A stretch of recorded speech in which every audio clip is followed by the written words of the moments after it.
Yeah, so my old role was managing director of Open Air Wholesale, so selling our network assets to all those other retail operators out there, so the Skys, the BTs, the Vodafones.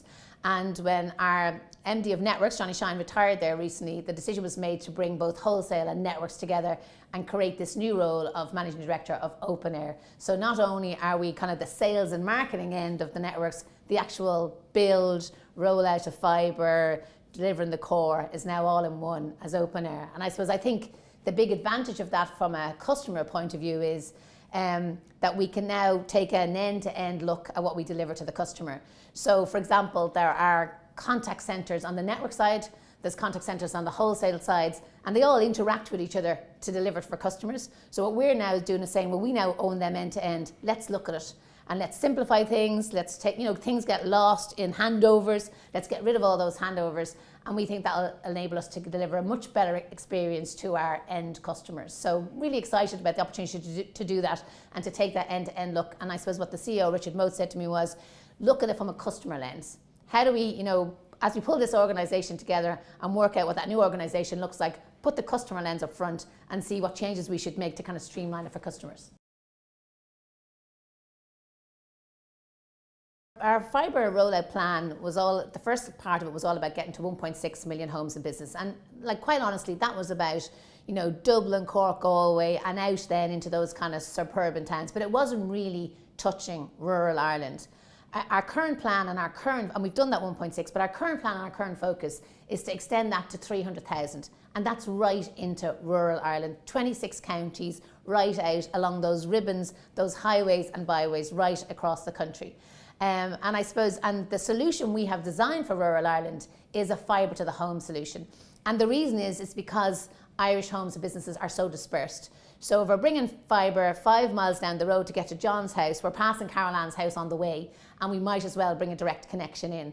So it actually kind of reverses that urban-rural divide when it comes to technology, where in many cases, rural customers and rural businesses will have a better fibre solution than in the cities. But we're really, really excited about that. I mean, it's our number one priority in Open Air is to get that done. To hit our 2018 target of having the whole 300,000 delivered, we need to be at 35,000 a quarter, and we're ramping up to that. But it is, it's a huge job. We are trimming trees, and that has to be done by March before the birds start nesting. We are replacing poles, we're clearing ducts, we're stringing fibre, we're stringing cable, and you'll see our vans, you'll see those Open Air vans all across the country as we roll out and really, really get into rural Ireland. And I think the big point here is no one else is doing that. That rural rollout is costing us 200 million. Nobody else is spending €1 on rolling fibre out into rural Ireland. And everybody else is waiting for that government subsidy that comes with MBP. And we've said we're not waiting. We have a machine now that's up and running. We're seeing the results in our performance. People are getting onto the network. You'll have seen the Comreg numbers where you see now there's more people on the fibre network than on the old network. So that's happening all the time. And we're pushing forward. And no one else is doing that. Everyone else is waiting for MBP, but we're not.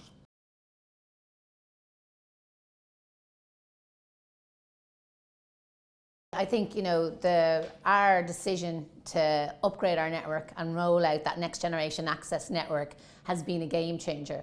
And I look at my numbers every week. We're driven by our numbers, and everybody is moving onto that NGA network. So off the old kind of network, where that opportunity is to upgrade your experience, everybody is taking it because, and it's about people's needs have evolved. So, the families, we talked about this before, 5 or 6 devices in the house, all trying to pull off the same bandwidth. You need to be able to do that. More and more people wanting to work from home, downloading files, video conferencing or whatever. So they need those kind of bandwidths to be able to do that.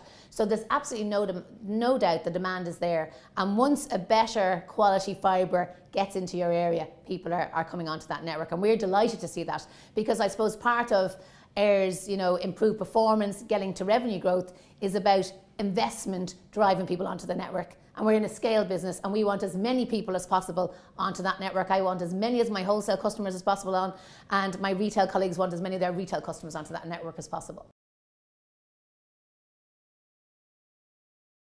Well, I can tell you for definite, because my head will be on the block for it, is that 300,000 homes and businesses in rural Ireland will have access to 1,000 megabits into their homes and businesses without a doubt. And that will mean that for that group, they will leapfrog certainly Europe and most of the rest of the world in terms of the quality that's available. You know, and you're talking about the Dingle Peninsula there. You're talking about Allihies. You're talking about places that nobody would ever thought would have access to those kind of speeds. So I think that's a real revolution, you know. And there was a stat recently that said that, you know, a third of rural businesses would consider relocating for better quality broadband. And imagine in that 300,000 footprint by 2018, not that far away, they won't have to make that call. They can live and work where they want to, because we'll have delivered fibre broadband to them. So that's, for me, you know, that's why I come to work in the morning. You know, that's why I worry about poles and birds nesting and all that good stuff, because, you know, the end result is going to be fantastic. It's going to be life-changing for people all around the country, and that's really important. Yeah, I suppose it came about because I suppose, and you and I have had this conversation before, that it's not about the technology, it's what the technology can do. And I suppose we're around the country all the time now, talking to people about the progress we're making, listening to their queries, listening to their complaints because they haven't got it yet. So we're around the country and we're looking for opportunities to showcase the technology and deliver it. And Philip King approached us and talked to us about other voices, and he talked about, you know, Dingle being on the edge of Ireland, and about, you know, what about the joy of connecting Ireland's edges, which kind of just was really, wow, this is an amazing opportunity. And we were bringing core fibre to Dingle anyway, so we decided that would be a great opportunity for AIR to get involved with other voices. So what we did was we streamed live, because you know the church is very small, I think about 80 seats, and to 11 venues across Dingle.